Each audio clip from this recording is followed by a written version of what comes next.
কলকাতা টিভিতে আপনাদের সকলকে স্বাগত জানাচ্ছি। আপনাদের সঙ্গে রয়েছে আমি অঙ্কুর। শুরু করছি বাংলা বলছে। এই মুহূর্তের যে বিষয় নিয়ে আজকে সারা দিনভর ধরে আলোচনা চলছে, শুক্রবার মধ্যরাতে বা শনিবার ভোররাতেও বলা যায় পূর্ব মেদিনীপুরের ভূপতি নগরে কেন্দ্রীয় তদন্তকারী সংস্থা ন্যাশনাল ইনভেস্টিগেশন এজেন্সির একটি টিম যায় তদন্তের জন্য, এবং সেক্ষেত্রে 2022 সালে ভূপতি নগরের ডিসেম্বর মাসে যে বিস্ফোরণের ঘটনা ঘটেছিল তারই তদন্তে যায় এনআইএর আধিকারিকরা। সেখানে গিয়ে এনআইএর পক্ষ থেকে অভিযোগ করা হয় যে তারা যে দুজন ব্যক্তিকে গ্রেপ্তার করেছেন তাদের গ্রেপ্তার করতে গিয়ে বাধা পান তারা, তাদের উপর হামলা করা হয়, তাদের গাড়ির কাঁচ ভেঙে যায়। এই ঘটনার প্রেক্ষিতে ইতিমধ্যেই আমরা যে খবর পাচ্ছি স্বরাষ্ট্র মন্ত্রকের পক্ষ থেকে, কেন্দ্রীয় স্বরাষ্ট্র মন্ত্রকের পক্ষ থেকে ভূপতিনগর থানায় ফোন করা হয়েছে। কথা বলবো, আমাদের সঙ্গে রয়েছেন আমাদের প্রতিনিধি সমীরণ সাউ। সমীরণ, কি জানতে পারা যাচ্ছে কেন্দ্রীয় স্বরাষ্ট্র মন্ত্রক থেকে ভূপতিনগর থানায় ফোন করে কার সঙ্গে কথা হয়েছে, কি জানানো হয়েছে কেন্দ্রীয় স্বরাষ্ট্র মন্ত্রকের পক্ষ থেকে?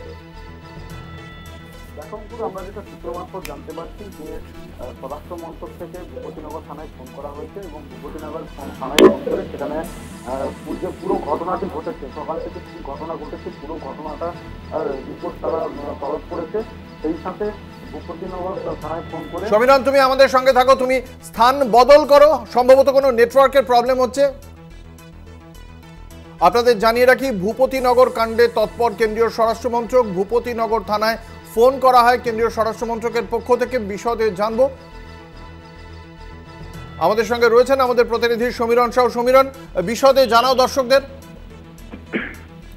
দেখো, সূত্র মারফত যেটা আমরা জানতে পারছি যে ভূপতিনগর থানায় ফোন করা হয়েছিল স্বরাষ্ট্র মন্ত্রকের পক্ষ থেকে, এবং সকাল থেকে যে ঘটনা ঘটে চলেছে, বিশেষ করে এনআইএর গাড়িতে যে হামলা, সেটা কি কারণে ঘটলো তার পুঙ্খানুপুঙ্খ বিবরণ তলব করেছে স্বরাষ্ট্র মন্ত্রক। কিন্তু আমরা সূত্র মারফত যেটা জানতে পেরেছি যে কোনো নির্দিষ্ট সময় উল্লেখ করা হয়নি স্বরাষ্ট্র মন্ত্রকের পক্ষ থেকে, তবে পুলিশকে বলা হয়েছে যে বাড়তি নজরদারি চালাতে এবং টোটাল যে ঘটনাটি ঘটেছে সেই ঘটনার উপর নজরদারি চালাতেও নির্দেশ দেওয়া হয়েছে স্বরাষ্ট্র মন্ত্রক থেকে। আমরা আপাতত এভাবে এটাই জানতে পেরেছি। অঙ্কুর, কোনো রিপোর্ট দিতে কি বলা হয়েছে ভূপতিনগর থানাকে কোনো নির্দিষ্ট সময়ের মধ্যে? কোনো নির্দিষ্ট সময়ের কথা বলা হয়নি, কিন্তু রিপোর্ট তলব করেছে কি কারণে ভাঙচুর হলো বা টোটাল সমস্ত পুরো ঘটনাটা কি ঘটেছে পুঙ্খানুপুঙ্খানু বিবরণ দিয়েছে স্বরাষ্ট্র মন্ত্রক, এমনটাই আমরা জানতে পেরেছি। ধন্যবাদ। আমাদের সঙ্গে ছিলেন আমাদের প্রতিনিধি সমীরণ সাউ। আপনাদের জানিয়ে রাখি যে আজকে এই ঘটনার প্রেক্ষিতেই কিন্তু মুখ খুলেছেন মুখ্যমন্ত্রী। তিনি যখন আজকে উত্তরবঙ্গে গিয়েছিলেন লোকসভা নির্বাচনের প্রচারে, এবং সেই প্রচারে গিয়েই ভূপতিনগরে ন্যাশনাল ইনভেস্টিগেশন এজেন্সির যে তদন্ত প্রক্রিয়া, সেই তদন্ত প্রক্রিয়া নিয়ে কার্যত প্রশ্ন তুলে দিয়েছেন মুখ্যমন্ত্রী মমতা বন্দ্যোপাধ্যায়। একাধিক প্রশ্ন তুলেছেন তিনি। অন্যদিকে বিরোধীদের বক্তব্য, 5ই জানুয়ারি ইডির তদন্তকারী আধিকারিকরা সন্দেশখালিতে গিয়ে প্রহৃত হয়েছিলেন। এবার একই রকম ঘটনা ঘটল এই ভূপতিনগরে। ফলে রাজ্যে আইনের শাসন আদৌ আছে কিনা তা নিয়ে প্রশ্ন তুলছেন বিরোধীরা। ঠিক পাল্টা প্রশ্ন তুলছেন তৃণমূল নেত্রী, রাজ্যের মুখ্যমন্ত্রী মমতা বন্দ্যোপাধ্যায়। একদিকে যেমন তার দাবি এই ভূপতিনগরে মহিলাদের ওপর হামলা করেছে এনআইএ, দ্বিতীয়ত এই যে সময়টা বেছে নেওয়া 2022 সালের ঘটনায় ঠিক ভোটের মুখে তদন্তের জন্য এবার গ্রামে পৌঁছচ্ছে, ভোর রাতে গিয়ে পৌঁছচ্ছেন এনআইএর আধিকারিকরা, সেই বিষয় নিয়ে প্রশ্ন তুলে দিয়েছেন মমতা বন্দ্যোপাধ্যায়। শাসক বিরোধী দুতরফের সমস্ত প্রশ্ন এবং তার জবাব খুঁজতেই আমাদের এই বাংলা বলছের আয়োজন, যে এখানে আমাদের সঙ্গে রয়েছেন বিশিষ্ট অতিথিরা। দর্শকদের সঙ্গে পরিচয় করিয়ে দেবো। আমাদের সঙ্গে রয়েছেন মণিকাঞ্চন পাল, রাজ্য বিজেপির মুখপাত্র মণিকাঞ্চন পাল। আমাদের সঙ্গে রয়েছেন ডক্টর প্রদীপ্ত মুখোপাধ্যায়, তৃণমূল কংগ্রেসের মুখপাত্র প্রদীপ্ত মুখোপাধ্যায়। রয়েছেন শক্তি মৈত্র, প্রদেশ কংগ্রেসের মুখপাত্র শক্তি মৈত্র, এবং রয়েছেন মানব লাহা, সিপিএম এর মুখপাত্র মানব লাহা। আপনাদের প্রত্যেককেই কলকাতা টিভির পক্ষ থেকে স্বাগত জানাই। আমরা একেবারে প্রথমে ঠিক ঘটনাটা কি ঘটেছিল, রাজ্য প্রশাসনের পক্ষ থেকে কি বলা হয়েছে, যে পরিবারের থেকে যাদেরকে গ্রেপ্তার করা হয়েছে সেই পরিবারের পক্ষ থেকে কি বলা হচ্ছে, সমস্তটা দর্শকদের প্রথমে জানাবো এই প্রতিবেদনের মাধ্যমে। কেন্দ্রীয় এজেন্সির গাড়ি আটকে কি অভিযোগ ভূপতিনগরের মহিলাদের, কিসের বিক্ষোভ? শনিবার 6 এপ্রিল ভোররাত, ঘটনাস্থল পূর্ব মেদিনীপুরের ভূপতিনগর। 2022 সালে এখানেই বিস্ফোরণে মৃত্যু হয় 3 জনের। বিস্ফোরণের মামলায় 2 অভিযুক্তকে আটক করতে ভূপতিনগর পৌঁছয় এনআইএ টিম। যে ঘটনাকে ঘিরেই ভোটের মুখে তোলপাড় বঙ্গ রাজনীতি। গ্রেপ্তার তৃণমূলের 2 সক্রিয় কর্মী বলাই মাইতি এবং মনোব্রত জানা। এনআইএর দাবি বিস্ফোরণের ঘটনায় ধৃতরাই মূল চক্রী। দুজন কনস্পিরেটর যারা কিনা এই ভূপতিনগর ব্লাস্টের সঙ্গে যুক্ত রয়েছে, মনোব্রত জানা এবং বলাই মাইতি, তাদের বাড়িতে তল্লাশি অভিযান চালানোর পর যখন তাদেরকে গ্রেপ্তার করা হয়, তাদের পরিবারের লোক এবং স্থানীয় বাসিন্দারাই তাদের ওপরে হামলা চালায় বলে বিবৃতিতে স্পষ্ট লেখা। অভিযুক্ত দুজনকে আটক করে ভূপতিনগর থানায় নিয়ে যাওয়ার পথেই বিক্ষোভ দেখান গ্রামবাসীরা। গাড়ির সামনে বসে পড়েন মহিলারা, যে ফুটেজ ভাইরাল। অভিযোগ গ্রামবাসীদের হাতে আক্রান্ত এনআইএ, অভিযোগ গাড়ি ভাঙচুরের। খুব ভোরের দিকে এনআইএর একটি দল আপনার ভূপতিনগর থানাতে পৌঁছয় এবং ভূপতিনগর থানার পক্ষ থেকে তাদেরকে সমস্ত রকম সহযোগিতার আশ্বাস দেওয়া হয় একটি পুরনো একটি কেসে। কিন্তু দেখা যায় যে আগে থেকে তাদের আরও কয়েকটি দল ভূপতিনগরের বিভিন্ন জায়গায় ছিল। পুলিশের পক্ষ থেকে সমস্ত টিম যখন ভূপতিনগর থানা থেকে বেরোচ্ছে, সেই সময় খবর আছে যে এনআইএর যে সমস্ত টিমগুলি আগে থেকে ফিল্ডে পৌঁছে গেছিলো তাদেরই একটি টিম আক্রান্ত হয়েছে। সেখানে পুলিশ পৌঁছবার আগেই তারা সেখান থেকে যাকে ডিটেন করা ছিল একজনকে নিয়ে বেরিয়ে আসতে পারে। এই ঘটনায় একটি গাড়িতে ভাঙচুর হয়েছে এবং একজন মাইনর ইনজুরি হয়েছে, যেটা আমাদের কাছে খবর আছে। একটি নির্দিষ্ট মামলা রুজু করে তদন্ত করা হচ্ছে। কি বলছে ধৃত 2 তৃণমূল কর্মীর পরিবার? আসছে কটে যে আমরা নিয়ে যাচ্ছি, আধ ঘন্টা পরে ছেড়ে দেবো, ওই কথাটা বলে তো নিয়ে চলে এলো। তো মানে কি আমার ছেলেকে তুমি চলো, আধ ঘন্টা পর ছেড়ে দেবো, চলে যাচ্ছে। এখানে কিচ্ছু আমার এখানে কেউ কিছু আসেও নি, ভাঙচুরও করিনি। আমার এখানে কেউ ছিল মানে বাইরের কেউ আসেনি। আমাদের তো দরজা বন্ধ করেছে, মোবাইল নিয়েছে, আমরা কি করে গাড়ি ভাঙতে যাবে? এখানে আইসে ঘরে ঢুকছে, ঢুকা মাত্রকে আমার সব দরজা বাইপাস দেখে তো খিল লাগিয়ে দিয়েছে। তার মানে সব খিল লাগিয়ে দিয়েছে। আমাদের বাইরের দরজা সব কে আছে, সিস্টেম করা আছে, তারা তো খিল লাগিয়ে দেওয়া গেলে তো ঘরে ঢুকছে, আমাদের ঘরের মধ্যে ঢুকিয়ে দিচ্ছে।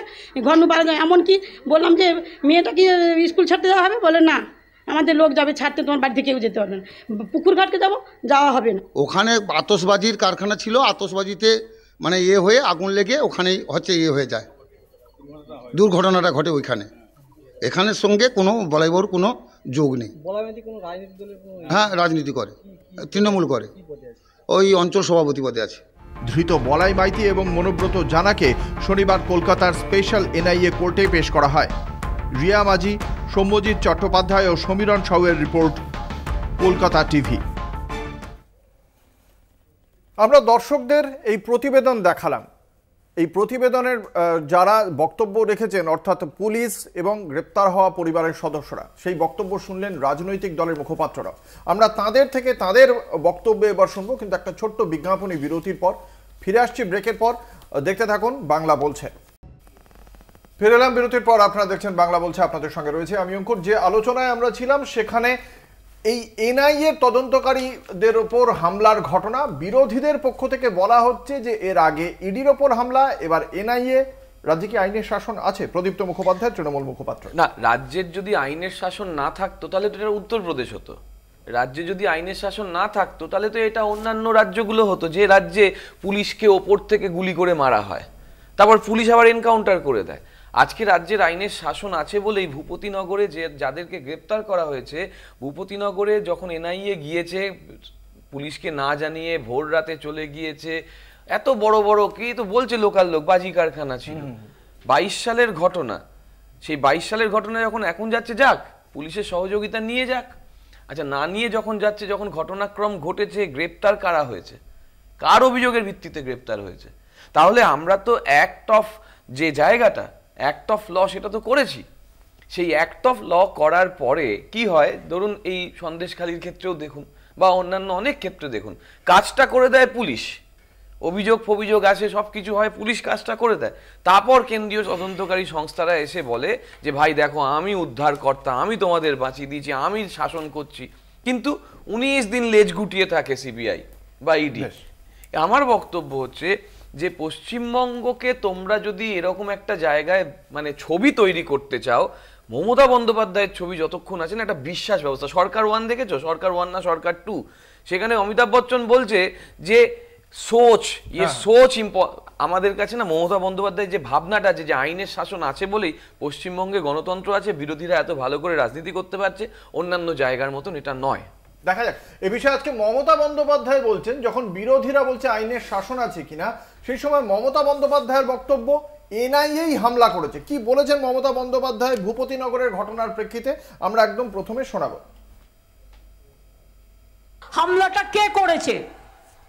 হামলাটা মেয়েরা করেনি, হামলাটা করেছে এনআইএ। গদ্দার জানে হারবে, তাই লোকের বাড়ি গিয়ে গিয়ে কোথায় একটা চকলেট বোম ফেটেছিল 2022 সালে, আর মধ্যরাতে গিয়ে যদি মহিলার বাড়িতে গিয়ে অত্যাচার করে, গ্রামে ঢুকে গিয়ে অত্যাচার করে, তা মহিলারা কি করবে? শাখা বালা পরে বসে থাকবে না মাথায় ওড়না দিয়ে বসে থাকবে? তারা তাদের রক্ষা করবে না, তাদের ইজ্জত, তাদের সম্মান।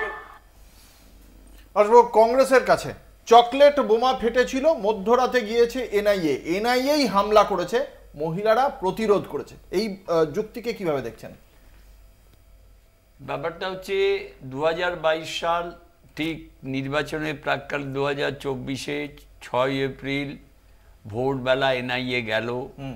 তারপরে মুখ্যমন্ত্রী তার প্রচারে যে ভাষায় যেভাবে কথা বলছেন, এটা অভিপ্রেত নয়, অভিপ্রেত নয়। এবং আমার মনে হচ্ছে আসল সমস্যাগুলোর দিক থেকে দৃষ্টি সরাবার জন্যেই আজকে এই 22 সালেরটা 24 সালে আসছে।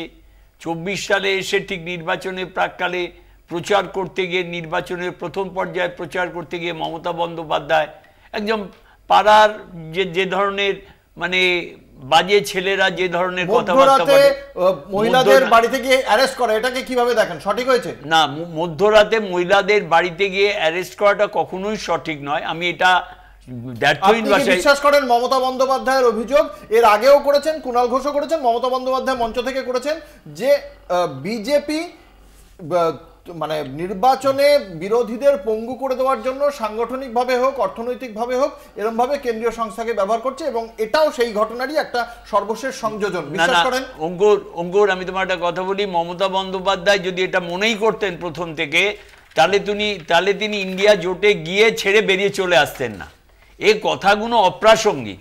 রাতের অন্ধকারে যদি কেউ যায়, আমার বাড়িতেও যায়, যে আমার সে সার্চ ওয়ারেন্ট দেখতে চাইবো, আমার বাড়িতে গেলে আমি বলবো নিশ্চয়। মমতা বন্দ্যোপাধ্যায় এই কথা কেন দাঁড়িয়ে বলছেন যে তদন্তটা করছে? আমি আপনার কাছে ক্যাটেগরিক্যালি জানতে চাইছি, এনআইএ যে তদন্তটা করছে সেটা কি বিজেপির অঙ্গুলি হেলনে হচ্ছে, নাকি এটা একটা বিস্ফোরণের তদন্ত এনআইএ করছে নিরপেক্ষভাবে? কি মনে করেন? না, এনআইএ বা সিবিআই বা ইডি কখনোই ইম্পার্শিয়াল ইনভেস্টিগেশন করে না। এটা ভাষায় বলছি। তার মানে মমতার কথাও যে সত্য সেটাও কখনো নয়। মমতার কোন কথাটা আপনার মিথ্যা বলে মনে হচ্ছে? মমতার মিথ্যে বলে মনে হচ্ছে যে একটা পটকা ফুটেছিল, পটকা ফুটে 2 লোক মারা গেল, আর ধরলো কাকে? 2 বছর পর এসে পড়লো, সেখানে বিস্ফোরণ হলো, একটা তদন্ত। বুঝতে পেরেছি। আমি আসবো সিপিএম এর কাছে। মানব লাহা, আপনি কিভাবে দেখছেন মুখ্যমন্ত্রীর এই বক্তব্যকে? দেখুন, মুখ্যমন্ত্রী যে বক্তব্য রেখেছেন, উনি দায়িত্বজ্ঞানহীন কিছু বক্তব্য রাখতে দেখতে পাওয়া যায়, কিন্তু তার মধ্যে এটা সত্যি যে মধ্যরাত্রে কোনো মহিলার বাড়িতে কোনো পুলিশ হোক বা কোনো তদন্তকারী সংস্থাই হোক যাওয়াটা উচিত নয়। কিন্তু বিষয়টা হলো মানে যে রাস্তা আপনি দেখাবেন সেই রাস্তাতেই ভবিষ্যৎ প্রজন্ম চলবে। এই মমতা ব্যানার্জির পুলিশকেও আমরা দেখেছি যে মাঝরাত্রে বাড়িবেলা থেকে বিরোধিতা করবার জন্য তাদেরকে গ্রেপ্তার করতে, মাঝরাত্রেবেলায় বাড়িতে পুলিশ পাঠিয়ে মহিলাদেরকে ঘর থেকে টেনে হিঁচড়ে বের করতেও দেখেছে রাজ্যের মানুষ। ওই সংগ্রামপুরে খোড়া বাদশার ঘটনার সময় যে ঘটনা ঘটেছিল সেটাও দেখেছে। আবার এই মমতা ব্যানার্জিকে মাঝরাত্রেবেলা জগদ্ধাত্রী পুজোর সময় রাত্রেবেলা রাত্রের পোশাকে থানা থেকে দুষ্কৃতীদের ছাড়িয়ে আনতেও এই রাজ্যের মানুষ দেখেছে। এখন স্বাভাবিকভাবে তৃণমূলের মুখপাত্র বলবার সময় বলছিলেন যে পুলিশ সব কাজ করে, বাকিরা কেউ করেন। আচ্ছা, যদি সত্যিই পুলিশ সব কাজ করে তাহলে শেখ শাহজাহানকে গ্রেপ্তার করতে 56 দিন সময় লাগলো পুলিশের। এলাকার মানুষ বলে দিচ্ছেন শাহজাহান কোথায় আছে, কি খাচ্ছে, কি করছে। সরাসরি এই ইস্যুতে শেখ শাহজাহান এবং শেখ শাহজাহান নিয়ে 56 দিনে অনেক আলোচনা হয়েছে মানব। আমার প্রশ্ন, এক্ষেত্রে এনআইএ যে গিয়েছে সেই যাওয়াটাকে মমতা বন্দ্যোপাধ্যায় বলছেন রাজনৈতিক উদ্দেশ্য প্রণোদিত, হ্যাঁ কিনা? দেখুন, রাজনৈতিক উদ্দেশ্য প্রণোদিত কিনা এটা পরবর্তী বিতর্ক, কিন্তু দোষী যদি হয় তার কাছে যেতেই পারে, কিন্তু করতে গেলে তো আগে জিজ্ঞাসাবাদ করতে হবে, তার জন্য গ্রেফতার করতে হবে। গ্রেফতার করতে রাত্রির বেলা যাওয়াটাকে সিপিএম সমর্থন করে কি করে না? না দেখুন, এখন যে কোনো জিনিস গ্রেপ্তার অগ্রেপ্তার বিষয়টা দিনের বেলাতে নাও থাকতে পারে, রাত্রেবেলা যেতে পারে। সমস্যাটা সেই জায়গায় না, যাওয়ার পরে যে ঘটনাগুলো ঘটলো, যে ঘটনাগুলো যে কাজগুলো করা হলো তার সত্য যাচাই করার পরে এই মন্তব্য করা যাবে, তার আগে না। আপনার বক্তব্য দর্শক আশা করি বিচার করবেন। আমি আমার বক্তব্যের উত্তর পেয়ে গিয়েছি। কোনো নির্দিষ্ট অবস্থান নেই সম্ভবত। আমি আসবো মণিকাঞ্চন পালের কাছে। মণিকাঞ্চনের কাছে আমার প্রশ্ন, মুখ্যমন্ত্রী খুব সরাসরিভাবে বলছেন এনআইএ তদন্তকারী সংস্থার আধিকারিকরা যেভাবে গিয়েছেন, মধ্যরাতে গিয়েছেন, স্থানীয় থানাকে ইনফর্ম করা হয়নি বলেও মুখ্যমন্ত্রীর বক্তব্য, এবং তারাই গিয়ে হামলা করাতে মহিলারা পাল্টা প্রতিরোধ গড়ে তুলেছেন। আপনার প্রাথমিক প্রতিক্রিয়া? দেখুন, বিষয় হচ্ছে মধ্যরাতের যে কথাটা বলা হচ্ছে, আমাকে নিজে মমতার পুলিশ মধ্যরাতে এসে আমার বাড়ি ঘেরাও করে এই ঠিক ভোরবেলা তুলে নিয়ে চলে গেছিলো, 10 দিন জেল খেটে এসেছিল। সুতরাং মধ্যরাতের বিষয়টা নয়, বিষয়টা হচ্ছে মূল ইস্যু যেটা আছে, মূল ইস্যু থেকে সরিয়ে দেওয়া হচ্ছে, বিষয়টাকে ঘুরিয়ে দেওয়া হচ্ছে, নাম্বার 1। নাম্বার 2 হচ্ছে এনআইএ কিন্তু ছোটোখাটো চকলেট বোমা ফাটলে, চকলেট বাজি ফাটলে আসে না। এনআইএ ইনভেস্টিগেশনের কিছু রুলস আছে, সেইভাবেই তৈরি করা হয়েছে এনআইএকে, যেখানে সেখানে এনআইএ চলে যাবে না। নাম্বার 3 হচ্ছে, আপনাদের মনে আছে খাগড়াকর যখন বোম বিস্ফোরণ হলো, আমি তখন থেকে ডিবেট দেখছি, মনে হচ্ছে মমতা ব্যানার্জি যেটা বলেছেন তিনি একদম ধ্রুব সত্যি কথা বলেছেন, তিনি যখন বলে দিয়েছেন তার উপরে আর কোনো কথা হবে না, এরকমভাবেই ডিবেটটা শুরু হয়েছে। যখন খাগড়াকরে বোম বিস্ফোরণ হলো, এই মমতা ব্যানার্জি বলেছিল যে ওটা রয়ের কাজ, এবং কি দুর্ভাগ্য আমাদের, দেখুন মমতা ব্যানার্জিকে কোট করে পরের দিন পাকিস্তানের নিউজ পেপার ডনে লেখা বেরালো যে ভারতবর্ষ নিজের দেশে বোম পাঠিয়ে আইএসআইকে দোষী করা হচ্ছে, ইসলামকে, পুরো এরমভাবে লেখালো, ইসলামকে দূষিত করার জন্য রয়ের কাজ, এই কাজ। পরবর্তীকালে আমরা যখন দেখলাম ইনভেস্টিগেশন কমপ্লিট হলো, সারা ভারতবর্ষে যেটা হয়নি সেই ঘটনাটা রয়ের খাগড়াগড় কাণ্ডে হলো, মোট 31 জনকে জেল দেওয়া হলো, তার মধ্যে 4 জন বাংলাদেশি। আর সবথেকে ইন্টারেস্টিং ব্যাপার, যে মেন অ্যাকিউজ ছিল জয়দুল ইসলাম, ডাকনাম কৌশার, তাকে 29 বছর জেল দিয়েছে। ভারতবর্ষের ইতিহাসে সবথেকে কোনো উগ্রপন্থী যদি সেটা হচ্ছে এটা। আমার বিষয় হচ্ছে, যদি জেনারেল হতো তাহলে তো এনআইএ আসতো না, পুলিশ কেস হয়েছিল তো। আপনি যে জায়গাটায় মানে নিশানা করেছেন সেটা বুঝতে পেরেছি। আশা করি এর উত্তর তৃণমূল কংগ্রেস দেবে। একটা ছোট্ট বিজ্ঞাপনী বিরতির পর ফিরে আসবো এই আলোচনায়, সঙ্গে থাকুন। ফিরে এলাম বিরতির পর। আপনারা দেখছেন বাংলা বলছে, আপনাদের সঙ্গে রয়েছে আমি অঙ্কুর। বিরতিতে যাওয়ার আগে একের পর এক অভিযোগ এসেছে এবং তার উত্তর আশা করি শাসক দলের মুখপাত্র প্রদীপ্ত মুখোপাধ্যায় নিশ্চয়ই দিতে চাইবেন। প্রদীপ্ত? না, আমি 4টে ঘটনার কথা প্রথমে তোমাকে উল্লেখ করবো। আই এম নট জাস্টিফাইং এনিথিং, কিন্তু উল্লেখ করাটা খুব জরুরি। আমাদের এক মন্ত্রীর পা বাদ গেল। এনআইএ এখনো অবধি তদন্তে কজনকে গ্রেপ্তার করে কি তালাশ করেছে আমি জানি না, কিন্তু হ্যাঁ, কিন্তু এখানে দেখো যে মানে ওটাও কিন্তু আবার রেলের অধীনে ছিল। ব্যাপারটা হচ্ছে ব্লাস্টটা হচ্ছে রেলের অধীনে, সেন্ট্রাল গভর্নমেন্ট, রাজ্যের মধ্যে আছে কিন্তু সেন্ট্রাল গভর্নমেন্ট। এখনো অবধি আমরা তদন্তের তত্ত্ব তালাশ কিছু পাইনি, সেটাও কিন্তু 3 বছরের বেশি হয়ে গেল, তোমার মনে আছে? তাহলে এই জায়গায় দাঁড়িয়ে থেকে এনআইএ এর যে সিলেক্টিভ ট্রায়াল, সেইটার উপর প্রশ্নটা উঠছে অবশ্যই। এবং একই সঙ্গে আমি তোমাকে 3টে ঘটনা আরো উল্লেখ করব, সব ফেব্রুয়ারি 2024-এর ঘটনা, আমি বেশি দূরে যাচ্ছি না। দেখো, হারদা ব্লাস্ট হলো মধ্যপ্রদেশে, 11 জন মারা গেল, প্রায় 200 জন আহত। এনআইএ এর তদন্তের অবস্থান কি আমরা জানি না। একই সঙ্গে উত্তরপ্রদেশে কৌশম্বী জেলা, এটাও ফেব্রুয়ারির ঘটনা, 7 জন মারা গেল, অসংখ্য মানুষ মানে আহত হয়েছেন।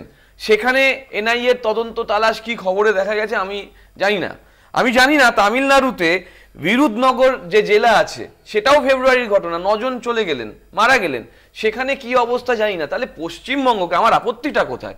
আমি আপত্তিটা এটা করি যে পশ্চিমবঙ্গকে একটা সুন্দর ছবির বদলে একটা বাজে ছবি তৈরি করার যে বিজেপির অপপ্রয়াস, আমি দায়িত্ব নিয়ে বলছি, এবং সেখানে সিপিএম এর যোগ্য সহায়তা বারংবার, এইটা কিন্তু পশ্চিমবঙ্গের ভাবমূর্তিকে খারাপ করছে। মুখপাত্র যে কথা বলছেন, আজকে নেত্রীর মুখে ঠিক কার্যত একই ধরনের একটা মন্তব্য আমরা শুনতে পেয়েছি। আজকে তিনি বলছেন যে তার কথায় গদ্দাররা, মুখ্যমন্ত্রী বলছেন যে গদ্দারদের এরকম একটি পরিকল্পনা আগে থেকেই ছিল। কি বলেছেন মুখ্যমন্ত্রী গদ্দারদের সম্পর্কে আমরা শোনাবো। শুনুন ওদের প্ল্যান এ। ইলেকশনে আমাদের যত বুথ এজেন্ট আছে আর ভোট ম্যানেজার আছে, তাদের অ্যারেস্ট করবার ধান্দাবাজির কথা ওরা ওপেনলি মাইকে গদ্দার বলেছে। তারপরে ডুবুর জলার 9 জনকে অ্যারেস্ট করা হয়েছে। আজকে ভোরবেলায় মধ্যরাতে হঠাৎ পুলিশ নিয়ে ঢুকে, আমাদের পুলিশ নয় বিজেপির পুলিশ নিয়ে ঢুকে এনআইএর নাম করে মহিলারা জিজ্ঞেস করেছে এত রাতে মধ্যরাতে কেন তোমরা লোকাল পুলিশকে জানিয়েছো? বলছে না, চলে গেছে, আমাদের বুথ প্রেসিডেন্টকে অ্যারেস্ট করেছে। আপনার কাছে আসুন মণিকাঞ্চন পাল, বিজেপি মুখপাত্র। এই যে এর আগেও মুখ্যমন্ত্রী বলেছিলেন জিতেন তিওয়ারির সঙ্গে এনআইএর মিটিং এর কথা, গতকালের মিটিং এ আপনিও নিশ্চয়ই শুনেছেন। এই যে অভিযোগটা আসছে এর আগে থেকেই কিন্তু তৃণমূল কংগ্রেস বলে আসছিল, কুণাল ঘোষও বলেছেন, মুখ্যমন্ত্রীও বলেছেন, কি বলবেন? না কিছু কিছু কেসে মমতা ব্যানার্জি জেনে যায়। আমি প্রদীপ্তর উত্তর দিয়ে তোমার উত্তরে আসছি। প্রদীপ্ত যে ইস্যুগুলো বললো যে এগুলো তদন্ত হয়নি, সুতরাং এনআইএ যে এখানে তদন্ত করবে তার কি গ্যারান্টি আছে? এক একটা কেসে আমরা দেখেছি 15 বছর 20 বছর কেটে যায় শাস্তি দিতে, তাহলে কি অন্যরা আর কেস করবে না? আর 20 বছর তো হয়ে গেছে, ওই কেসটার ফয়সালা হয়নি, তাহলে আর কেস করে লাভ নেই। এটা তো যুক্তি হতে পারে না। ফর এক্সাম্পল বলছি, যদি রাজনীতি হতো, 2023-এর মে মাসে ইস্ট মেদিনীপুরের ময়নাতে বিজেপির বুথ প্রেসিডেন্ট বিজয় কৃষ্ণ ভূঁইয়াকে কিডন্যাপ করে তার পুত্র সুরজিৎ ভূঁইয়া আর লক্ষ্মী ভূঁইয়ার সামনে থেকে তুলে নিয়ে যায়। পরের দিন তাকে পুকুরে পাওয়া যায় তার বডিটা। পুলিশ কেস হয়। পুলিশ কেস হওয়ায় ওখানে 34 জনের এগেনস্টে, সব তৃণমূল কর্মী, 34 জনের এগেনস্টে কেস ফাইল হয়। ঠিক সময় মতো চার্জশিট না হয়, মানে ঘটনাটা এত সুন্দরভাবে 4 অগাস্ট 90 দিনের মধ্যে চার্জশিট দেয়, ওখানে কাজ হয়নি। 5 অগাস্টে ওরা পুলিশ গিয়ে চার্জশিটটা 90 দিনে ওরা বেরিয়ে যায়। হাইকোর্টে যায় কেসটা, হাইকোর্ট এনআইএ-কে দেয়। গতকালের খবর, হাইকোর্ট এনআইএ-কে বলছে যে তোমরা কেন এখানে ধরতে যাওনি? এখন ধরতে বিজেপি কর্মী, বিজেপির বুথ প্রেসিডেন্ট মারা গেছে। আপনারা যদি বলেন যে এনআইএ পলিটিক্যালি মোটিভেটেড, তাহলে তো বিজেপির বুথ প্রেসিডেন্ট মারা গেলে সেখানে আরো জনকে বেশি করে অ্যারেস্ট করতে যাবে, আরো আগে করা উচিত ছিল। হাইকোর্ট এনআইএ-কে ধিক্কার দিচ্ছে যে আপনারা কেন যাননি এখনো।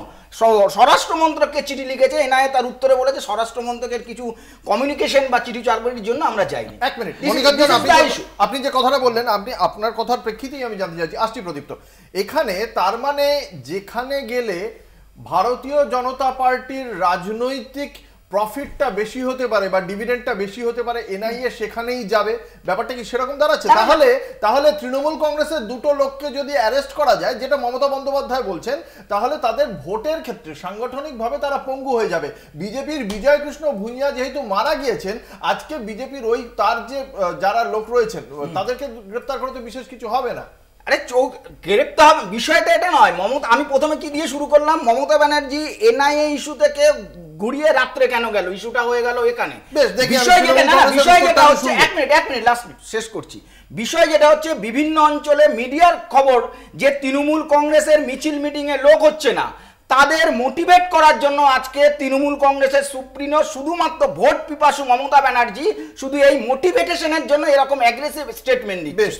আমার বিষয় ভোট আসবে, ভোটটা থাকা দরকার না, দেশ থাকাটা জরুরি। এটা একটা সুন্দর তথ্য, আমরা আশা করি এই বিষয়টা। না, আমি বেশি এ ব্যাপারে বলার দরকার নেই। এখন সোশ্যাল মিডিয়ায় সবাই সমান, মানে যার প্রোফাইল লক করা থাকে সেও আমাদের সবার প্রোফাইল দেখতে পারে, ফলে দেখে নিক না, মানে প্রত্যেকটা সবাই কিরকম লোক হচ্ছে দেখে নিক, আর নিজেদেরটাও দেখে নিক। শুধু তাই নয়, ভিউয়ার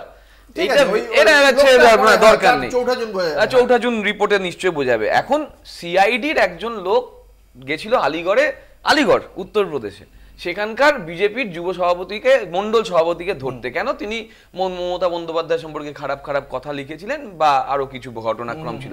সেখানে যেভাবে হিউমিলিয়েশন হয়েছিল, সেখানে কিন্তু কেউ যোগী আদিত্যনাথকে প্রশ্ন করেনি। আজকে আমাদের পশ্চিমবঙ্গের গণতন্ত্র এতটাই সুন্দরভাবে চলছে যে যোগী আদিত্যনাথ ওখানে মন্তব্য করার পরেও এবং মুসলিমদের নিয়ে মন্তব্য করার পরেও সেখানে কিন্তু কোনো মিডিয়া ট্রায়াল হয় না। এখানে কিন্তু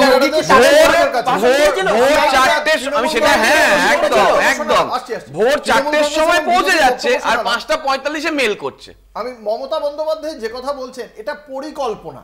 আপনি শুনলেন যে এটা তার কথায় গদ্দাররা, অর্থাৎ শুভেন্দু অধিকারী, তিনি এটা মঞ্চে দাঁড়িয়ে বলেছেন এটা পূর্ব পরিকল্পিত, এরকম ভাবে মানে ভারতীয় জনতা পার্টি তৃণমূল কংগ্রেসকে সাংগঠনিকভাবে পঙ্গু করতে চাইছে। একমত? দেখুন, গদ্দার যে কে আর গদ্দার যে কে না, এটাই এখন আলোচনার বিষয়বস্তু হয়েছে।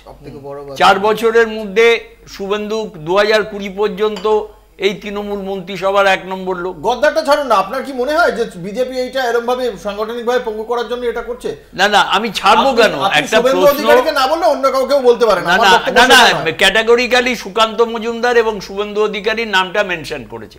আবার এদিকে মুকুটমণি অধিকারী, এদিকে জন বার্লা, এগুলো আছে। একটা কথা খুব পরিষ্কার, আর একটা কথা বললো না বিজেপির মুখপাত্র, যে 15 বছর 20 বছর ধরে জাজমেন্ট আসছে না, ভার্ডিক্ট হচ্ছে না। তাহলে আমার ইডি, সিবিআই এদের মতো এত গুরুত্বপূর্ণ সংস্থা রেড করছে। আমি একটা কথা বলি, যেতে পারবে না এ কথা কিন্তু আইনের কোনো জায়গায় লেখা নেই। যেটা করতে হয়, যদি মহিলাকে যেতে হয় সঙ্গে মহিলা পুলিশ নিয়ে যেতে হয় এবং নিয়ে গিয়ে তাকে দেখাতে হয় ওয়ারেন্টটা, যে প্রশ্ন করতেই পারে, একটা উইটনেস তাকে সই করতে পারে এবং তাকে নিয়ে আসতে পারে। কেউ যদি দিনের বেলা লুকিয়ে থেকে রাত্রিবেলা কোনো একটা আসামি রাতের অন্ধকারে ঘরের মধ্যে থাকে, ইডি বা সিবিআই বা বেঙ্গল পুলিশ বা কলকাতার এটা প্ল্যান্ড অর প্ল্যান্ড নয়, নট প্ল্যান্ড, কি মনে হয়? আমি একটা কথা বলতে পারি যে নির্বাচনের আগে আসল সমস্যার থেকে দৃষ্টি সরাবার জন্য ইটস এ প্ল্যান্ড স্টোরি। ওই প্রথমেই কথাটাই এটা উঠছিল, আমি প্রথমেই বলবার সময় বলেছিলাম যে পথ দেখাবে সেই পথেই চলবে। এই রাজ্যের পুলিশ যে পথ দেখিয়ে গেছে, রাত্রেবেলা আমি শক্তিবাবুর কথা ধরে একই কথাই বলবো যে চোর, গুন্ডা, বদমাস, দুর্নীতিবাজ এরা কোথায় কখন থাকবে তো আর বলে থাকবে না, কখন যেতে হবে। কিন্তু তার পদ্ধতি, আমি এই প্রথমেই বলেছিলাম যে তার সঠিক পদ্ধতিটা নির্ধারণ করা, সেই হিসাবে যদি যেয়ে থাকে তাহলে ঠিক করেছে। কিন্তু আমার তার সঙ্গে একটা প্রশ্নও আছে যে নির্বাচনের সময়ই কেন এতটা তৎপর হয়ে উঠল, এক্স্যাক্টলি তার আগে পর্যন্ত কেন এই কার্যকরীগুলো না? আচ্ছা, এই যে আনিস খান, আপনাদের আলোচনায় হচ্ছিল, এই রাত্রেবেলা আনিস খানের বাড়িতেও পুলিশ গেছিল। আনিস খান যে হত্যা হয়েছে তার এখনো তদন্তের রিপোর্ট এলো না। ওই হাওড়াতেই স্বপন কোলের খুন হয়েছিল কলেজের ভেতরে, তার এখনো তদন্ত হলো না। নীলগঞ্জের ঘটনা, নীলগঞ্জেও বিস্ফোরণ হয়েছে, বহু মানুষ মারা গেছে, নীলগঞ্জেরও তদন্ত হলো না। বকটুয়ের ঘটনায় অতগুলো মানুষকে পুড়িয়ে মারা হলো, তার কি ঘটনা হলো? দক্ষিণ 24 পরগনায় যে হত্যাকাণ্ড হয়েছে তার তদন্ত কি হলো? একই সেম ঘটনা, সেম পথেই চলছে। এই রাজ্যের মানুষ পুলিশের ওপর ভরসা হারিয়েছে, গোটা দেশের মানুষ আজকে বুঝতে পারছে ইডি, সিবিআই, এনআইএ একটা সংস্থা, একটা দলের হয়ে কাজ করছে। যেমন ঠিক পশ্চিমবাংলার হয়ে পুলিশ কাজ করছে, কারণ এই পশ্চিমবাংলায় মমতা ব্যানার্জি সরকার টিকিয়ে রাখার একমাত্র পথ হলো এই পশ্চিমবাংলার পুলিশ, না থাকলে তৃণমূলকে খুঁজে পাওয়া যাবে না। আমরা এই আলোচনায় থাকবো, একটা ছোট্ট বিজ্ঞাপনের বিরতির পর ফিরে আসছি, সঙ্গে থাকুন। আপনারা দেখছেন বাংলা বলছে, আপনাদের সঙ্গে রয়েছে আমি অঙ্কুর।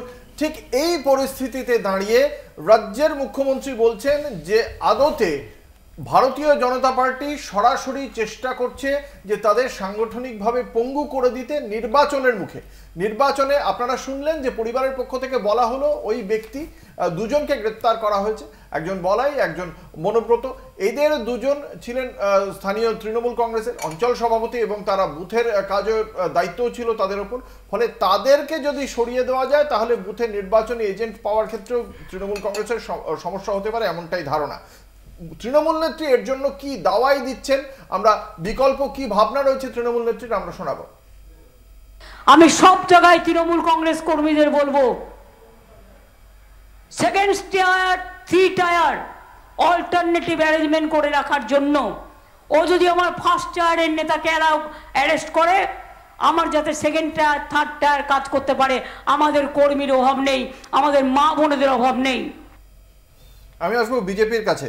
অর্থাৎ এই যে যদি এটা ভারতীয় জনতা পার্টি ভেবেও থাকে, আমরা তো জানি না, এটা তৃণমূল নেত্রীর ধারণা এবং তার জন্য বিকল্পটাও ভাবা রয়েছে। আপনাদের এত কর্মী আছে বুথ স্তরে, প্রথম স্তর বেরিয়ে গেলে দ্বিতীয় স্তর তৈরি করতে পারবে বিজেপি? বুথ স্তরে কর্মী আছে। আমি প্রথমে কি বললাম যে আপনারা বারবার বলছেন, কংগ্রেসের মুখপাত্র বলল, সিপিএমের মুখপাত্র বলল, টিএমসির মুখপাত্র বলল যে ভোটের সময় কেন। আপনাদের আরেকটা এক্সাম্পল, 2016 সালের ডিসেম্বর মাসের 2 ডিসেম্বর মিলিটারি, আর্মি ন্যাশনাল হাইওয়েতে ওদের ড্রিলিং করছিলেন। মমতা ব্যানার্জি কি বলে দিলেন, এটা কি মিলিটারি কুপ হবে নাকি? উনি নবান্নে কাটালেন। মানে বিষয়টাকে কোথায় নিয়ে গেল? আর্মির এগেনস্টও আঙুল তুলছে এবং খুব ডেঞ্জার স্টেটমেন্ট, ঠিক এরকম ভাবে স্টেটমেন্ট দিচ্ছে। আমরা দেখেছি, ধরুন আমরা দেখেছি এই ঠিক ফেব্রুয়ারি মাসেই একটা 14ই ফেব্রুয়ারি একটা ঘটনা ঘটেছিল, সেটা আর্মিকে কেন্দ্র করেই ঘটেছিল এবং তারপরে আমরা দেখেছিলাম প্রধানমন্ত্রী বলেছিলেন আর্মির নামে ভোটটা চেয়েছিলেন, অস্বীকার করেন।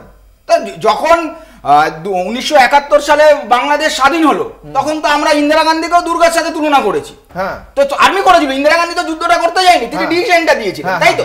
এখানেও মোদিজি ডিসিশন দিয়েছে, তাই তো বলেছে আর্মি। তার মানে তিনি শহীদ হওয়া আর্মিদের নামে, পুলওয়ামা কাণ্ডের পর শহীদ হওয়া আর্মিদের নামে ভোট চাইছেন, বলেছে সেটা বলেছে। আপনারা বারবার একটা জিনিস আমি বলতে চাইছি যে ভোট আজ আছে কাল আসবে, অর্থাৎ এটা ভোট চাওয়াটা খুব স্বাভাবিক। আর্মির নামে সেনার নামে আর্মিকে গালি দেবে, এটা সাপোর্ট করে?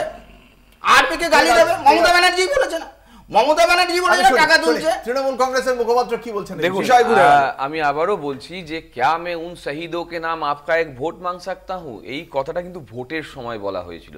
এবং এমসিসি পড়লে যে কেউ, মানে মডেল কোড অফ কন্ডাক্ট, যেটাকে আজকে মোদি কোড অফ কন্ডাক্ট অনেকে বলে থাকেন, সেখানে কিন্তু অভিযোগ লিখিতভাবে জানানো হয়েছিল।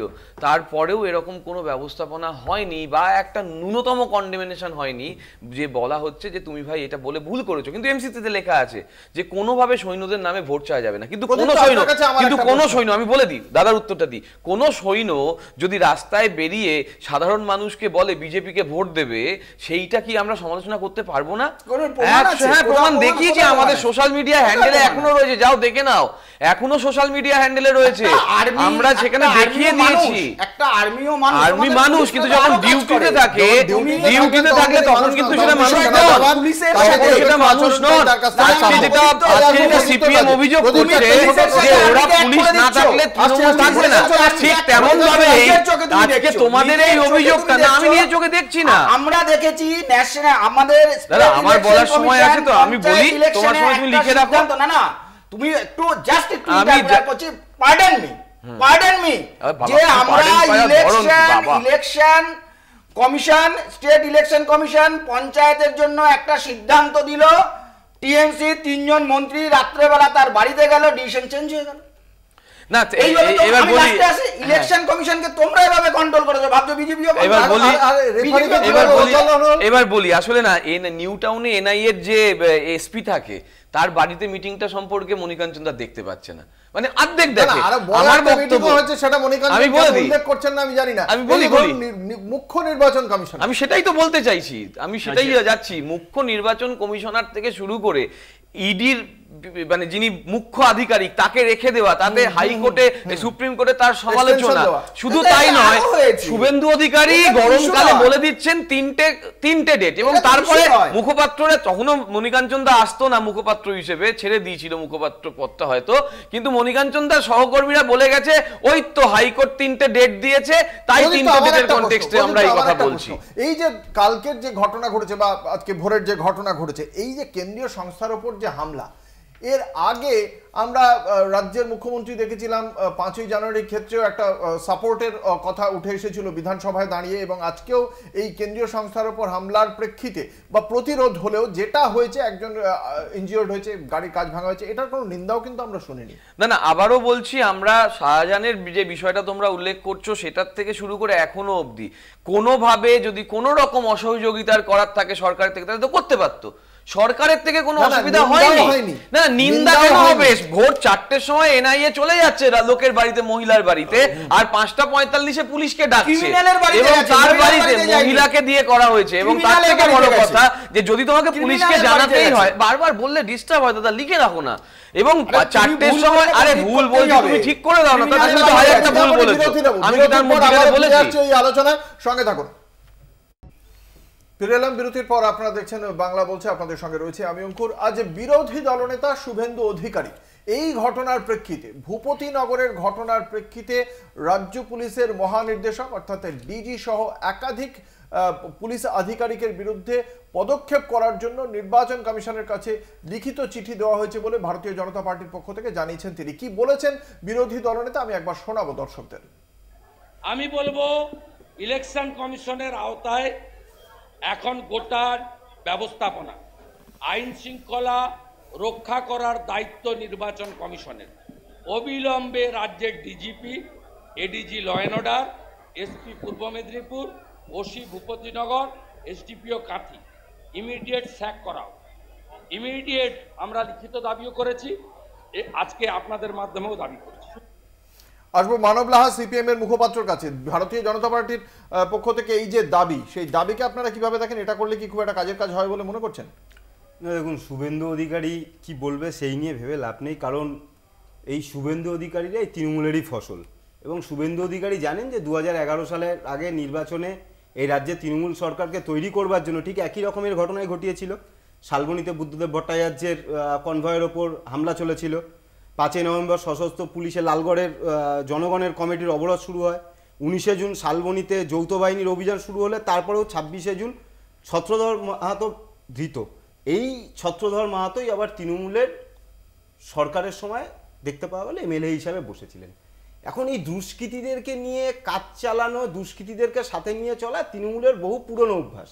এবং এই মাওবাদীদেরকে তৈরি করে, কারণ তৃণমূলের পার্টি অফিস থেকে বারবার যথেচ্ছ মানে এই যে শুভেন্দু অধিকারীর বক্তব্য, এর সঙ্গে পুলিশ যুক্ত, পুলিশের মাথাদের সরিয়ে দিতে হবে, এটা কি আপনারা বিশ্বাস করেন? না দেখুন, পুলিশ যুক্ত থাকতেই পারে। যে পুলিশ শাহজাহানকে ব্যাগের ভেতর দিয়ে খুঁজে, মানে গাড়ির তল্লাশিতে মেয়েদের ভ্যানিটি ব্যাগ খুলে দেখছেন শাহজাহান আছে কিনা, মানে শাহজাহান তো ফ্লেক্সিবল পাবলিক, যে ব্যাগের ভেতর ভ্যানিটি ব্যাগে করে পাচার হয়ে যেতে পারে। সেই পুলিশ মাথার ওপর থাকবে কি থাকবে না? আর এর আগের নির্বাচনগুলো কি কমেডি হয়নি? এর আগে লোক নির্বাচন দেখেন। দেখছেন বিরোধী দলনেতার এই বক্তব্যকে? আমি একটা জিনিস খুব পরিষ্কারভাবে দেখছি যে আমাদের চিফ মিনিস্টার বা ওপিএল, যিনি এলওপি শুভেন্দু অধিকারী অপোজিশন লেজিসলেশনের, তিনি ইনভাইট করছেন একটা গৃহযুদ্ধ বাদক। একদম পরিষ্কারভাবে বলি, যদি বলেন কেন গৃহযুদ্ধ, আজকে এনআইএ আসবে, এনআইএ এলে বলছে যে আমরা কি মরে গেছি, আমার পুলিশ কি দোষীদের গ্রেপ্তার করছে না, আপনারা first step, second step, third step পর্যন্ত উই আর রেডি। মা বোনেরা কি ঘোমটা দিয়ে থাকবে? মা বোনেরা কি ইয়ে পড়ে থাকবে, ওড়না মুখে দিয়ে থাকবে? আমার বক্তব্য একটাই, মানে আপনি বলছেন তৃণমূল নেত্রী প্ররোচনা দিচ্ছেন? Absolute provocation. শুধু তৃণমূল নেত্রী নয়, আজকে 12 ঘন্টার মধ্যে অমিত শাহ নিজে ফোন করছেন যে ভূপতিনগরে, এবং তিনি পার্সোনালি কন্ট্যাক্ট করছেন, এবং he ask the investigation order within 12 hours. তাহলে ভারতবর্ষের বিভিন্ন কোণায় শয়ে শয়ে মহিলা মারা যাচ্ছে, অত্যাচার করা হচ্ছে, তাদেরকে নেকেড করে রেপ করে জ্বালিয়ে দেওয়া হচ্ছে, তখন অমিত শাহর মাথায় এগুলো আসে না। আজকে ঠিক নির্বাচনের প্রাককালে আজকে উনি প্রভোকেশনটা এমন একটা জায়গায় নিয়ে যাচ্ছেন যে মানুষ প্রকৃত সমস্যার থেকে, মানুষ যে জন্য নির্বাচন, এই 24-এর নির্বাচনটা একটা যুক্তিযুক্ত, আমরা সেই জায়গায় কিন্তু দেখতে পাইনি এই ঘটনা, যে আমরা মণিপুরের যে ভূমিকা, সেই ভূমিকা দেখতে পাইনি, আমরা হাতরাসে দেখতে পাইনি। মুখ্যমন্ত্রী গতকালই সেই বক্তব্য তার মঞ্চ থেকেই রেখেছিলেন যে ব্রিজভূষণের ক্ষেত্রে সেই তৎপরতা দেখতে পাওয়া যায়নি, না সাংগঠনিকভাবে না প্রশাসনিকভাবে। মণিপুরের ক্ষেত্রে যাওয়ার সময় পাননি, মন কি বাতে উঠে আসেনি, কিন্তু আমরা এখানে দেখতে পাচ্ছি অনেকগুলো পর্ব। তার সঙ্গে সঙ্গে ভারতীয় জনতা পার্টির পক্ষ থেকে শুধু কিন্তু কমিশনকে দিয়ে এই পুলিশ কর্তাদের সরানো তা নয়, আরেকটি গুরুত্বপূর্ণ দাবি উঠেছে।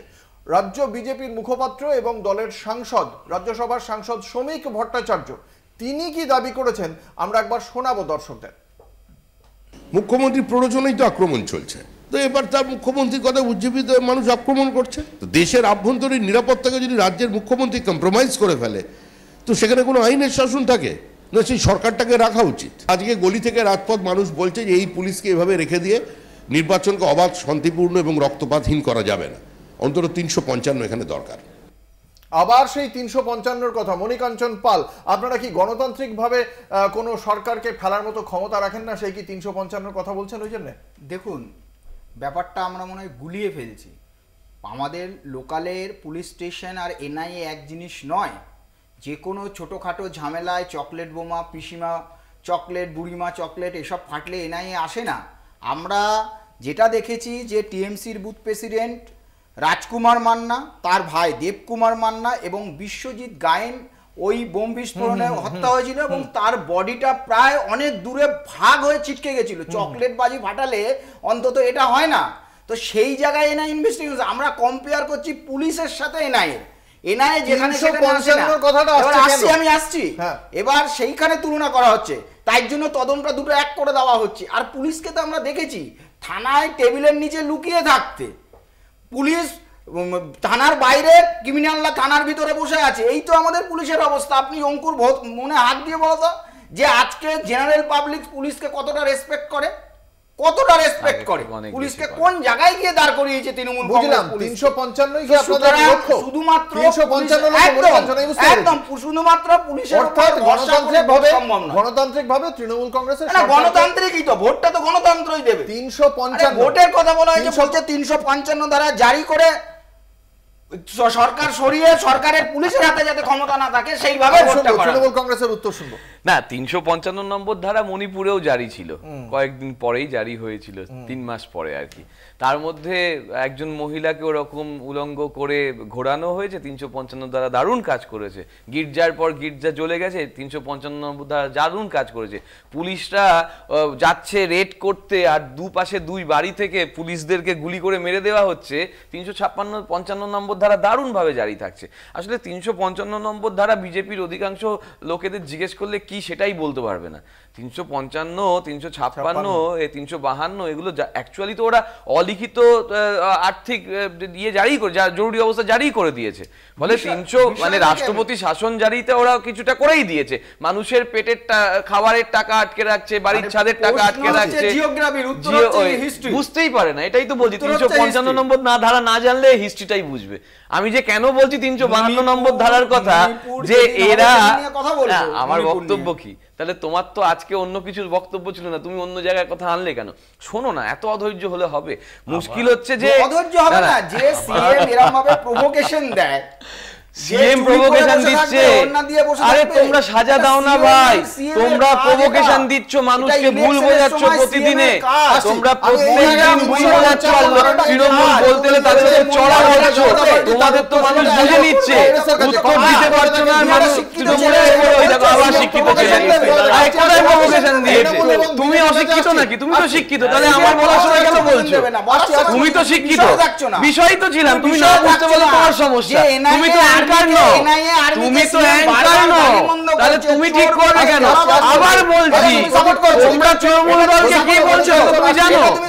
আমি কোথায় সাপোর্ট করেছি? আমি তো অন্য কথা বলেছি, তুমি তো বুঝতেই পারছো না। তোমার যদি এখন কানের সমস্যা থাকে, তোমার যদি কানের সমস্যা থাকে, আমি তো চুপ করবো না, তুমি তো আমাকে বলতে দিচ্ছ না, তুমি তো বলতে দিচ্ছ না। তুমি কি সাপোর্ট করছো 355? আগে বলো, তুমি বলো 355 সাপোর্ট দিচ্ছ কিনা? 355 নিয়ে সাপোর্ট হচ্ছে কি? তুমি কি 355 সাপোর্ট দিচ্ছ? 355 আরে আমাদের নির্গোস্ত করে না, তুমি কি 355 সাপোর্ট করছো? প্রশ্নটা তো 355। ভেরি গুড, ও তো বলেছে সাপোর্ট করে। Very good, very good. কালকেই বিজেপি পাল্টাবে, এখানে এসে ঢোক গিলবে দিলীপ ঘোষের মতো।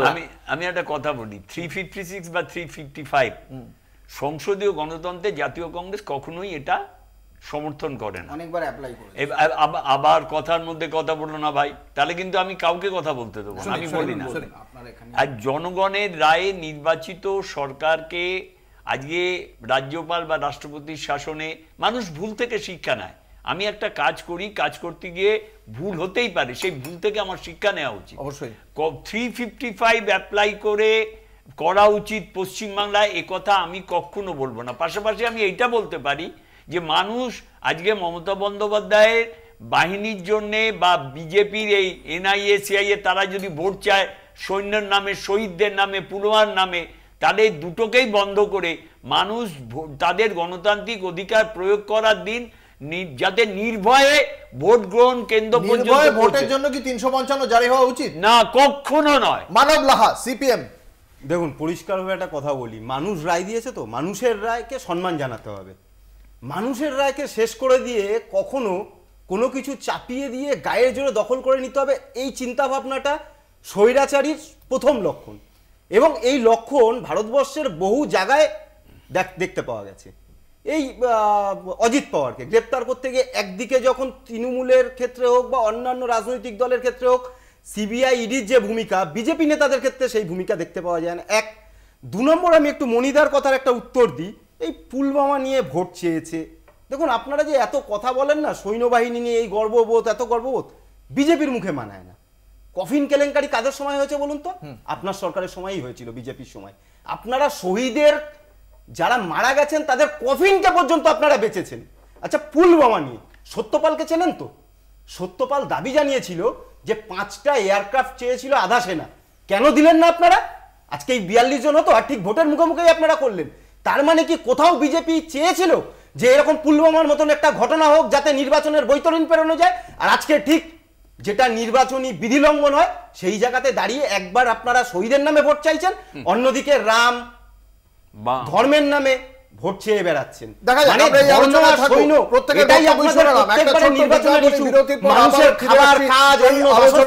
বিজেপির ইস্যু হয়। আমরা একটা ছোট্ট বিজ্ঞাপনী বিরতির পর ফিরে আসছি, সঙ্গে থাকুন। মানে কেউ ঢুকবে না তো।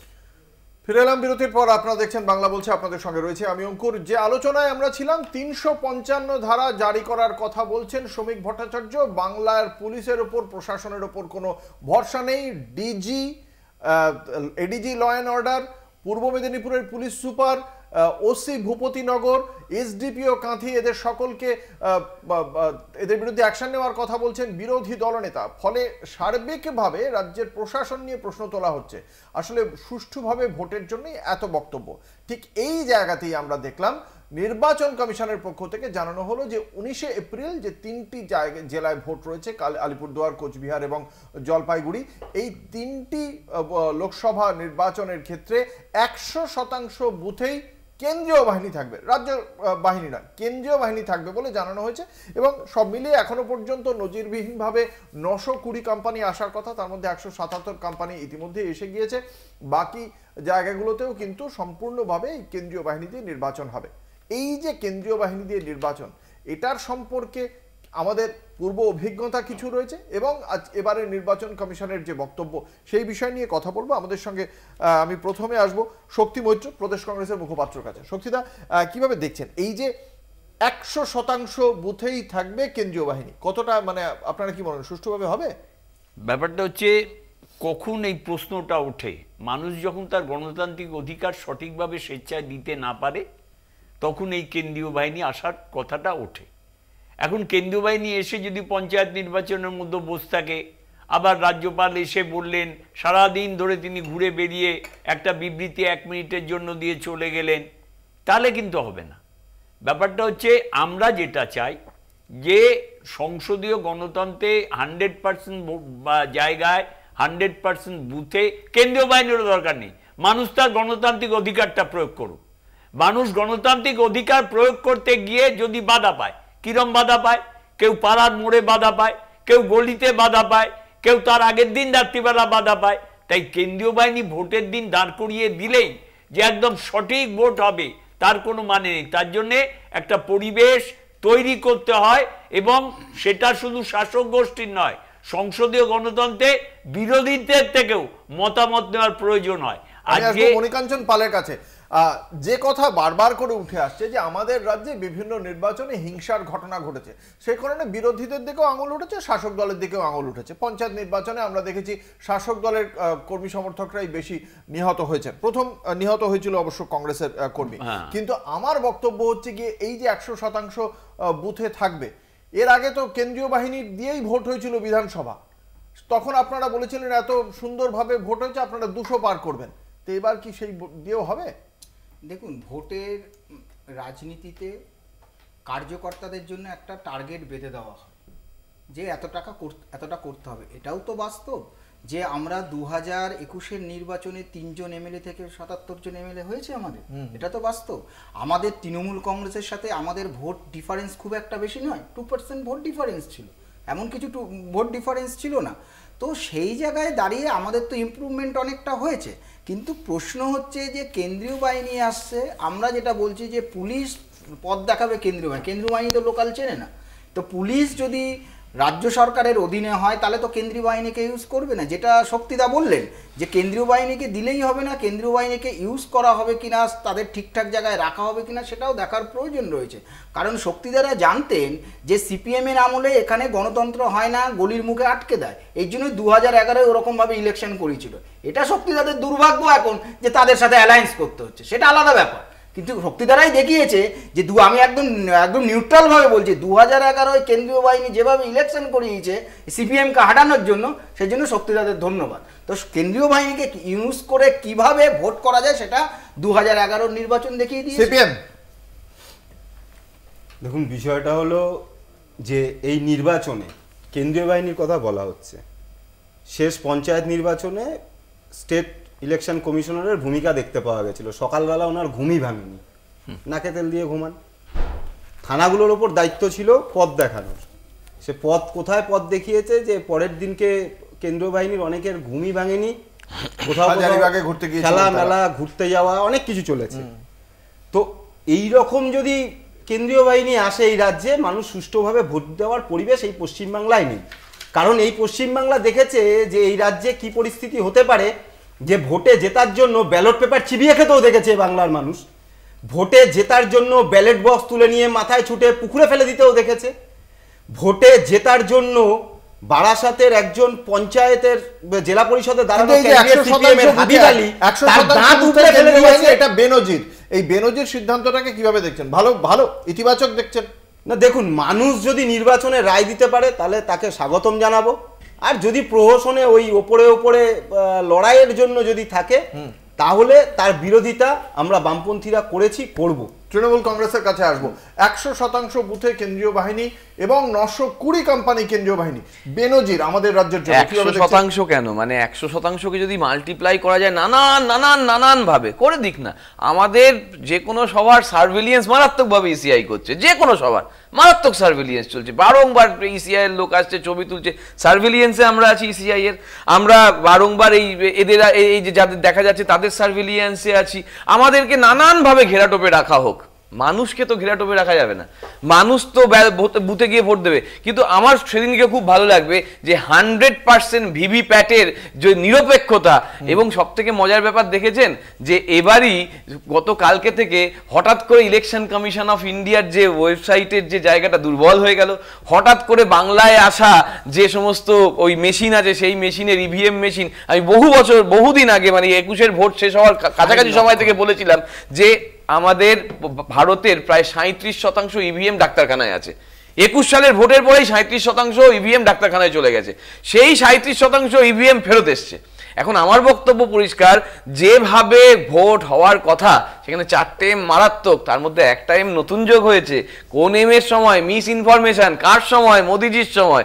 স্বাভাবিকভাবে গোপন বৈঠক যতই হোক না কেন, হঠাৎ করে পিডিএফ ইসিআই থেকে চলে আসুক না কেন, মানুষ তো ভোটটা দেবে। তখন উত্তরটা না হয় 4 জুন চলে যাবে, ইন্টারপোল থেকে যায় আসে না। দেখুন, আমরা দেখেছি যখনই বিরোধীরা হেরে যায় তখন ইভিএম এর দোষ হয়, আর যখন জিতে যায় ইভিএম নিয়ে একটাও প্রশ্ন তোলে না। প্রদীপ তো যে ইভিএম নিয়ে এখন থেকেই প্রশ্ন তোলা শুরু করেছে, তার মানে বোঝা আমি তুলিনি, ইসিআই তুলেছে, ইসিআই নিয়ে নিয়েছে। আচ্ছা প্রদীপ, তো মূল্যবৃদ্ধি বা ইলেকটোরাল বন্ডের মতো বিষয় নিয়ে যখন বাম কংগ্রেস চেঁচামেচি করছে, ঠিক সেই সময় এনআইএ এর তৎপরতাটা বেড়ে গেল বা কেন্দ্রীয় বাহিনীর বিষয়টা আরো বড় করে সামনে আসছে, কি মনে হয়? আপনাকেই বলছি। দেখুন, ইলেকট্রাল বন্ড, আমরা তো এই মূল্যবৃদ্ধি বা ইলেকট্রাল মূল্যবৃদ্ধি নিয়ে মুদ্রাস্ফীতি দেখুন, যে মনমোহন সিং এর সময় 2004 থেকে 2014 পর্যন্ত কি ছিল মুদ্রাস্ফীতি, এখন কি মুদ্রাস্ফীতি? আচ্ছা, আমি কিছু দেখতে পাচ্ছি না। না, আমরা বাজারে যাই না, আমরা খেতে পাই না, আমরা কিভাবে যাই? আমরা বাজারে আলুর দাম কত পেতাম, গ্যাসের দাম কত পেতাম, ডালের দাম কত পেতাম, এইভাবে মিস ইনফরমেশন করে। আমি বলছিলাম না মিস ইনফরমেশন এই কারণেই বলে, এই কারণেই মিস ইনফরমেশন বলে, আর কিছু না। আরে ভারত করবে সুখে আছে না দুঃখে আছে, একটা কথা বলি, সব মনিকাঞ্চন একটা কথা বলি, গ্যাসের দাম কত দিয়ে রিকোয়েস্ট করব যে ভোট আসবে, ভোট যাবে, দেশটা থাকা দরকার, এমন কিছু মন্তব্য করবেন না যারা আমাদের দেশকে রক্ষা করছে। এনআইএ সংস্থা তাদের আঘাত না। আপনাদের কাছে অনুরোধ করব যে ভোটের মুখে অন্তত রামের নামে আর সৈন্যর নামে ভোট, সেটা জনগণ বুঝে নেবে ভাই। ও তাহলে জনগণ বুঝবে না। বিজেপি ডাইরেক্ট পলিটিক্স করে, বিজেপি সিলেক্টিভ পলিটিক্স করে, আর বিজেপি ডাইরেক্ট পলিসি করে, বিজেপি দিকে না না আমার মধ্যে বলবে কেন্দ্রে ইন্ডিয়া আছে, সেখানে বিজেপি খুব স্বাভাবিকভাবে হারবে। রাজনৈতিক দলের পরিবেশন করবেন না। প্রেক্ষিতে তাদের বক্তব্য রাখলেন, আপনারা বিচার করবেন এবং আপনাদের বিচার আশা করি 4 জুন আমরা তার ভিত্তিতেই পাবো। কারণ আমরা সবসময় প্রকৃত তথ্যই আপনাদের সামনে রাখার চেষ্টা করি এবং তার প্রেক্ষিতে এদের যে যুক্তি রয়েছে সেই আত্মপক্ষ সমর্থনের যুক্তিও থাকুক, তারপর বিচারের ভার আপনাদের। আমাদের আজকের আলোচনা বাংলা বলছে এখানেই শেষ করছি। আমাদের সঙ্গে ছিলেন মণিকাঞ্চন পাল, প্রদীপ্ত মুখোপাধ্যায়, শক্তি মৈত্র, মানব লাহা। আপনাদের প্রত্যেককে আপনাদের মূল্যবান মতামতের জন্য অসংখ্য ধন্যবাদ। শেষ করছি বাংলা বলছে। দেখতে থাকুন কলকাতা টিভি, রাত দিন সাথে।